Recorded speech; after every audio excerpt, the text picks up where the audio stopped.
Opa pessoal, tudo tranquilo com vocês? Neste vídeo eu vou fazer um comparativo aqui dos 4 bancões que a gente tem na Bolsa de Valores e falar qual que vai correr mais riscos ou menos riscos se a lei Magnitsky não ser respeitada, porque a gente está tendo problema então de STF contra o governo norte-americano. Ainda no final do vídeo eu vou mostrar para vocês o preço teto que eu tenho atualmente do Banco Itaú e também do Banco do Brasil, certo? Então sem enrolações, bora começar. Vou comentar aqui com vocês do Itaú, Santander, Banco do Brasil e Banco Bradesco. O Itaú a gente vê que é um dos bancos que mais dá lucro aqui no mercado brasileiro e ele tem a parte, por exemplo, da Airvine, onde você pode investir no mercado do exterior, diretamente lá fora outros projetos que o Itaú tem ou tem participação. Então o Itaú ele é afetado com essa questão por parte de multas e até mesmo, quem sabe, ele teria que vender ou não poder mais negociar com o governo norte-americano caso não respeite as regras e caso o STF coloque penalidades no Banco Itaú. Então ele corre um certo risco, mas eu acredito que, comparado, por exemplo, com o Banco do Brasil, ele corre menos riscos aqui. O Santander já eu vejo que de saída que ele poderia optar era simplesmente abandonar o mercado brasileiro. Ele perderia uma boa margem de lucro, né, em toda a sua operação, porque o Banco Santander é um banco espanhol, se eu não estou enganado.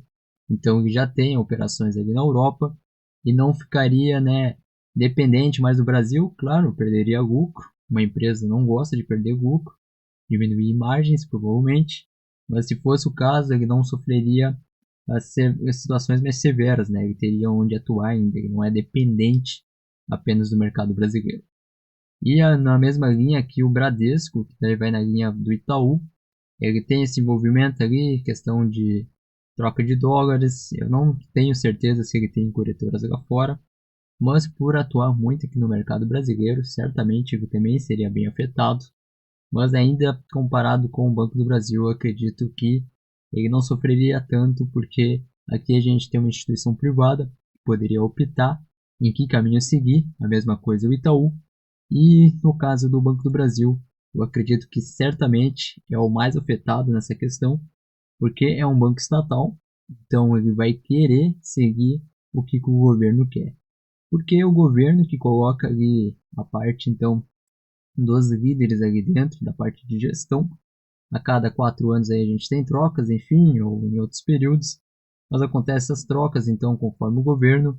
E aí o Banco do Brasil meio que tem que seguir cegamente o que o governo fala, é um banco estatal que o governo controla. Então desses 4 bancos aqui, certamente o Banco do Brasil, sem dúvidas, é o que mais é afetado, onde pode prejudicar muito as suas operações, né? Estamos aqui falando nos cenários onde os bancos não vão ter outra escolha a não ser seguir de um lado ou de outro. Então, o Banco do Brasil certamente seria o mais afetado dessa situação. O que eu, como pessoa física, como investidor da Bolsa de Valores, penso nessas horas? Que na carteira de investimentos a gente tem que diversificar. Essa carteira pública aqui do canal, por enquanto, com valores pequenos, eu tenho apenas 2 ativos, como vocês podem acompanhar neste último vídeo, que eu falei o que eu acabei comprando.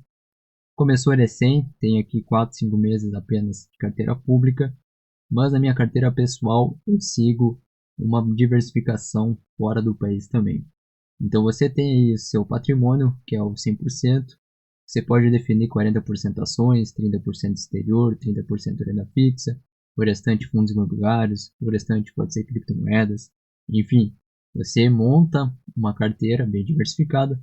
Também já mostrei vídeos para vocês nessa situação, porque no momento onde a gente tem uma insegurança jurídica tão grande, como é a situação atual do país, a gente não consegue ter garantias do longo prazo. Porque hoje a gente investe no Itaú, por exemplo, pensando em acumulando cotas e receber dividendos ao longo do tempo, ter uma valorização e os juros compostos agindo sobre isso. Mas a gente passa com uma insegurança jurídica a não ter garantia que o longo prazo aconteça.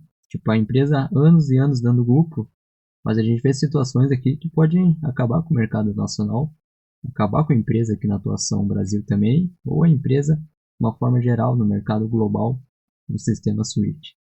Então a gente começa a ter muitas dúvidas se o longo prazo vai acontecer no país pela insegurança jurídica. Então nessas horas é fundamental a gente ter a diversificação. Então tendo uma quantia fora do país, é uma quantia, né? Uma chance de você conseguir recomeçar em algum lugar, mesmo que não seja com tudo que você tem. Então, fora isso, você tem a opção de, ao longo do tempo, ir vendendo a tua participação no Brasil, seja em renda fixa, ações, e tu tem já onde é que mandar esse valor, né, para fora, em um cenário, né, de últimos casos, onde tudo vai dar ruim, tudo vai dar de uma forma pessimista. O cara tem que estar preparado para todos esses cenários e por isso a diversificação ajuda muito. Eu não gosto de vender sustos nenhum, né? Gosto de comentar situações assim envolvendo política muito a fundo, ainda mais aqui se tratando de investimentos. Mas quando a gente realmente passa a não ter segurança jurídica e saber o que pode acontecer, o que não pode, a gente fica com cenários de muitas incertezas. No final das contas, só essa diversificação nos salva e uma diversificação fora do país. Não adianta aqui só no caso BDRs. Certo? Entendido essa parte? Espero que isso tenha ficado claro. Agora vamos aqui para a planilha que eu falei para vocês do preço teto. Que a gente tem as projeções, né, do Banco do Brasil e do Banco Itaú. Aqui com o menor lucro projetado até o maior lucro projetado.